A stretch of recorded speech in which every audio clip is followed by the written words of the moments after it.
When teams report for training camp, they enter the dog days of summer with one goal in mind, and that's to hoist the Lombardi Trophy several months later with confetti raining down and have the opportunity to call themselves a Super Bowl champion. But as we know, that's only achievable for one team each and every year, and with 32 NFL franchises, teams are naturally going to be in different states of competing. Some will be rebuilding, some will be competitive, and some will be outright Super Bowl contenders. But some of the teams that are competitive are not in great situations and in their minds are competing for a Super Bowl. And in today's video, we're going to break down 3 NFL teams' outlook for the remainder of the 2023 season and simply ask, what are they doing? Each of these teams internally think they are going to win the Super Bowl, and unless something major happens between now and the end of the regular season, I would be surprised if any of these teams reach the conference championship game, let alone the big game. And there's a lot to break down with each of these teams, and without further ado, let's begin.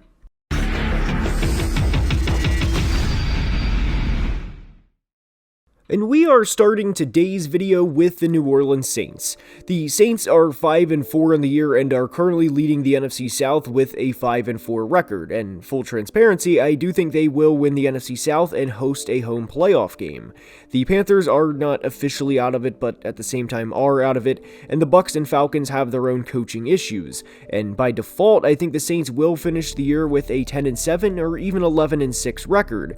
And they're in today's video for a few reasons. I have a lot of concerns with the Saints, and it boils down to them not being good enough against the elite competition the NFL has to offer. And if you look at the wins they have this year, their wins over the Titans in a game Ryan Tannehill threw 3 interceptions, the Panthers, the Patriots in a game where they had 8 total first downs, the Colts and the Bears game in a game which they had 5 turnovers. And before I express my concerns with the Saints, I do want to say the game against Indy was one of the most complete games any team has had offensively this year, period. Not just that week, but all year.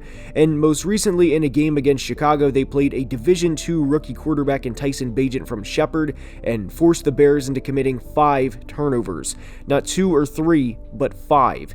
And if you are a Saints fan, I don't know how you wouldn't be concerned with only winning that game by a single touchdown. And I think that's a big cause for concern in itself. There is a chance they beat the Vikings in Week 10 and improve to 6-4, and even beat the Falcons in Week 12 after their Week 11 bye and improve to 7-4, but when they play the Lions in Week 13, I fully expect the Saints to lose that game. We saw them lose to Jacksonville in Week 7, and that was against one of the true tough teams they've had to play so far. I'm not going to hold the Packers' loss against them due to Derek Carr leaving the game with an injury, but they also lost to the Bucs at home by 3 scores, and this was supposed to be an improved offensive unit led by Derek Carr and led by a player who you gave a $150 million contract to this offseason. I wasn't a big fan of this move because this implies you are going for a Super Bowl title, and I don't think Derek Carr was the piece missing from missing the playoffs last year to heading into San Francisco, Philly, or hell even Detroit and winning the NFC Championship game. And we've talked about the Dallas Cowboys before in the channel being stuck in this area where it's not mediocrity, but they're stuck being a good team and being an elite team, and I think the Saints are in a similar area. But with the Saints, I don't think they're in the Cowboys tier. I think they are very much stuck in this good but not elite tier. And I've asked before what GM Mickey Loomis's plan is in the long run, and I've been told by Saints fans that I'm an idiot and Mickey has it figured out. And I ask this now to Saints fans: do you truly believe at this point in time that you are going into Philadelphia in the NFC Championship game with Derek Carr as your starting quarterback with the weapons the Saints currently have and beating them, with the Eagles' dominant defensive line that will have Derek Carr running for his life? I don't believe they will personally, and the schedule for the Saints for the remainder of the 2023 season is relatively easy, and I do think they will win 10 or 11 games, but I am calling my shot now. I think the Saints will win the NFC South and will lose at home to the Dallas Cowboys in the wildcard round of the playoffs. And when we enter the offseason in a few short months, I think we're going to be talking about the same thing with the Saints yet again. How do we take the next step, and what are they doing? And before we continue, I have partnered with DraftKings, an official partner of the NFL, and new customers on DraftKings can bet just $5 and get $200 in bonus bets instantly. And yes, you heard that right, and what an opportunity, as new customers can bet $5 and get $200 in bonus bets instantly. DraftKings customers can also get some skin in the game with some same-game parlays, which means you can combine multiple bets from the same game for a shot at an even bigger payout.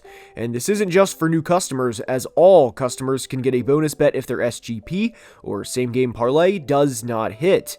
I mean, guys, you're already going to be watching the game, so why not spice it up and give it a shot? Download the DraftKings Sportsbook app now and use my promo code ANALYSIS to bet just $5 on any wager and get $200 in bonus bets instantly. And once again, that's promo code ANALYSIS, and a big thank you to DraftKings, an official partner of the NFL, for sponsoring today's video. Next up is the Pittsburgh Steelers, and this team scares me for several reasons. I'm not sure they will make the playoffs, but at least at the moment they are in the playoffs, and here's why this team scares me. When you look at their wins, a lot of them, and Steelers fans would agree with this, are not replicable. They are 5-3 on the year, and I don't want this to come across as you should never enjoy a win because we won in a funky way or anything like that, but when you look at the Steelers' wins, I don't have a lot of confidence in this team moving forward. We went over the Browns game before, and it took not one, but 2 defensive touchdowns to win this game, and within the game, Pittsburgh had just 9 first downs and 255 yards of total offense, 71 of which came on a George Pickens touchdown. And they only ran 54 plays all night, so on the other 53 plays, they amassed just 184 yards of offense, which breaks down to 3.47 yards per play. The next week, they beat the Raiders in a game Josh McDaniels made a very poor coaching decision near the end of the game, which ultimately cost the Raiders a chance at winning. And I do think Pittsburgh would have won this game regardless, and there's a reason we're in November and Josh McDaniels is already gone. The Baltimore game was essentially handed to Pittsburgh on a platter, as the Ravens receivers were credited with 7 drops and they committed 3 turnovers offensively. And yes, TJ Watt played his ass off in this game, and George Pickens burnt Marlon Humphrey with the game on the line, but this was one of the ugliest wins even for Pittsburgh standards. The Rams and Titans games were close wins, and the Rams game came down to a controversial call on a Kenny Pickett sneak that went the Steelers' way. All of this to say, I don't think the way the Steelers are winning games is going to be something that's sustainable into January. And I know players love Mike Tomlin, and internally they're thinking we're 5-3 and can easily win 4 of the next 6 games, which would put us at 9 wins, and anything can happen from there. But when Pittsburgh loses, they lose, and when things don't go their way, they don't have enough offensive firepower to right the ship, and we've seen that when teams jump on them early. They got killed on opening day by the 49ers, and they got killed in week 4 by the Texans, and in week 8, they lost at home by double digits to the Jags. If you know anything about Mike Tomlin, then you probably know he's never had a losing record. But that doesn't mean Mike Tomlin has been doing a phenomenal job the entire time either. Obviously, he hasn't been doing terrible, but you may be surprised to know that star pass rusher TJ Watt, who is in his 7th season by the way, has never won a playoff game. The last time the Steelers won a playoff game was back in 2016 when the Killer Bees were on the roster, and they eventually lost in the AFC Championship game. And this goes back to the title of today's video of what are they doing? Are they going for a Super Bowl push? Are they content with finishing just over 500 so Mike Tomlin can extend the never had a losing season streak? I understand the Steelers are much different with how they do things as a franchise, as they've only had 3 head coaches since 1969, which is very nice for them, and no other team can say that. But they have their own issues, and it's clear every week. Kenny misses a lot of easy throws, and Matt Canada is, well, Matt Canada, and loves to put this team in 3rd and long situations, then basically say, Kenny, go figure it out, and throw a back shoulder to George Pickens. This defense is one of the best in the league, but because the offense is so bad and anemic at times, and goes through patches of games, and even sometimes full games without giving anything in return, this team scares me moving forward, and they very well may finish the year with a 10-7 record, because outside of a few games, their schedule isn't that difficult down the stretch, and they may make the playoffs, but if they do, I think this team is headed straight towards a first-round exit. Next up is the Los Angeles Chargers, and this is a team that started 0-2 and has fought their way back to 4-4. Some people may be buying back in after the Chargers won 4 of their last 6 games, and if you are a Charger believer, hell, you can talk yourself into thinking they're an overtime game against the Titans from being 5-3 and from being directly in the thick of the playoff discussion instead of being on the outside looking in.